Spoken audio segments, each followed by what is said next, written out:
All right, it's Tuesday evening. It's weather for Weather Geeks time here on the 6th day of February. You know, it's traditionally a pretty snowy time of the year around here. All evidence to the contrary this year. Last evening on Weather Geeks, we talked about the storm that we dealt with 2 years ago, back in 2022. Let's go on another trip down memory lane briefly this evening and talk about what was called Snowmageddon in a lot of the eastern U.S. back in 2010, and our area did get a sizable amount of snow out of this. Now, at the airport in Vienna, of course, in Trumbull County, just north of Interstate 80, we registered 8.4 as a snow total, but amounts were quite a bit higher than that, just south of the airport. We'll zoom in on our local area here in just a moment, but here's the broad view of what happened with Snowmageddon back in 2010 in early February. Close to 30 inches worth of snow just outside of Washington, D.C. As nearby as Pittsburgh, 20 inches was pretty common. And in our television viewing area, there were a lot of places that had 17, 18, 19 inches worth of snow, close to 20, from southern Mahoning County down through a good chunk of Columbiana County as well. And you can see that this swath of 10 plus inches extended to the west towards Akron and Canton, Dover, New Philly, back towards Mansfield as well. And again, you didn't have to head too far to the south and east before you really encountered some gigantic snowfall totals. This storm has not been topped in much of western PA and the panhandle of West Virginia in particular. This storm has not been topped since 2010. So in other words, we haven't had a storm this big in about 14 years in those locations. In our viewing area, especially at the airport location, we have had bigger storms than this one. But for a chunk of our viewing area, especially if you live down towards East Liverpool, chances are you have not seen as much snow out of one storm in the last 14 years as compared to this one back in 2010. All right, it's a beautiful day once again for today, and we're going to show you a quick time lapse from our Canfield Fairgrounds camera here. You know, I noticed it over the weekend when we had clear skies, and of course I wasn't at work. I noticed, hey, the daylight is really becoming noticeable now in the evenings with our sunsets approaching 6 p.m.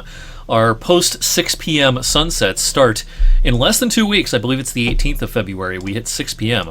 for our sunsets. All right, this atmospheric river event across the western U.S. Wow, what an event this has been. We're going to show you, we're going to let the data catch up and load here a little bit, but this is the water vapor imagery dating back over the last 48 hours for the western U.S., and this is a lot of data, so it'll take a second for this to become a little less jittery, but parts of the LA basin, Los Angeles, they've seen more rain than they typically do in 6-8 month periods.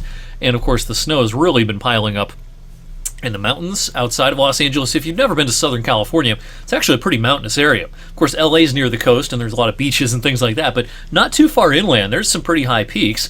A lot of snow in those locations, and a lot of snow up in the Sierra Nevada mountains, just to the west of Reno, Nevada, and they're getting in on snow as we speak, and in the higher terrain of Nevada, Arizona, Utah, places like that. But back here at home, it's quiet, and usually when the west is really active, especially the far western U.S., the eastern U.S. is in pretty good shape, and we'll have more sunshine for Wednesday and Thursday. Now, it won't be quite as pristine of a sky as we've had over the last couple of days. There'll be more fair weather clouds, but they're just that, fair weather clouds. No complaints, really. Yes, it'll be cold in the morning, 20s to around 30 each of the next couple of mornings, but 50 tomorrow and double nickel, a possibility for Thursday. This is not record territory, but of course, it is way above average for this time of the year. It's another day where we can zoom through Futurecast pretty quickly because there's not much to show you over the next couple of days. Again, fair weather clouds, that's about it.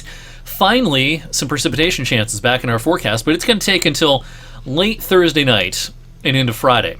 We may get one round when most of us are asleep, 2 or 3 in the morning, Friday morning. Once we get into the daylight hours on Friday, with this front approaching, it's a dying front. Might there be a shower? Yes, but I think a lot of Friday is going to be dry with a mix of sun and clouds. Most of the day will be just kind of breezy and balmy. We've got middle 50s in our forecast once again on Friday. We'll be in that same neighborhood on Saturday, but Saturday's kind of the grand finale of the really, really unusual February warmth. Sunday will take a step back into the 40s, and that step back will continue next week. As we head towards Valentine's Day and beyond, I think we've got a lot of highs in the 30s in our future, and that's where we should be in mid-February. This does not have the hallmarks at this point of a harsh cold period. Remember that week we had in mid-January where we had a few days where it struggled to get out of the teens and lower 20s. I don't think stuff like that's going to happen, at least in the foreseeable future. Now, as we get into very late February and into March, might the cold intensify? Yes, but that's getting out into speculative territory. Today's only February the 6th. In the next couple of weeks, I don't see anything really harsh. Now, what about snow? We're going to keep an eye on a system early next week, Monday into Tuesday, that may just graze us as it comes east. I think chances of precipitation are higher once you're down into West Virginia, southern PA, Delmarva Peninsula, DC, Baltimore, places like that. And someone might even get some snow out of that. But for us, it may be kind of just a grazing or just a complete miss. And overall, as we get out into the longer range here, this is the 8 to 14 day outlook from the Climate Prediction Center today. And I like what they have here, this idea that we'll get into a pretty dry northwesterly flow for a lot of this cooler period. Seems right to me. Now, can it snow in a relatively dry period? Yes. But overall, the general trend in the medium range, middle portions of February, is not particularly active. So while we might have, some opportunities for some wintry weather, I don't think it's an overwhelmingly wintry look to things in terms of the precipitation. But again, it does look quite a bit colder. We'll talk more specifically about the longer range in future editions of Weather for Weather Geeks this week. Coming up on Wednesday, we'll have an update on that possible system grazing us early next week, and much, much more. Hope you'll join us then. In the meantime, thanks for watching. Have a great Tuesday night.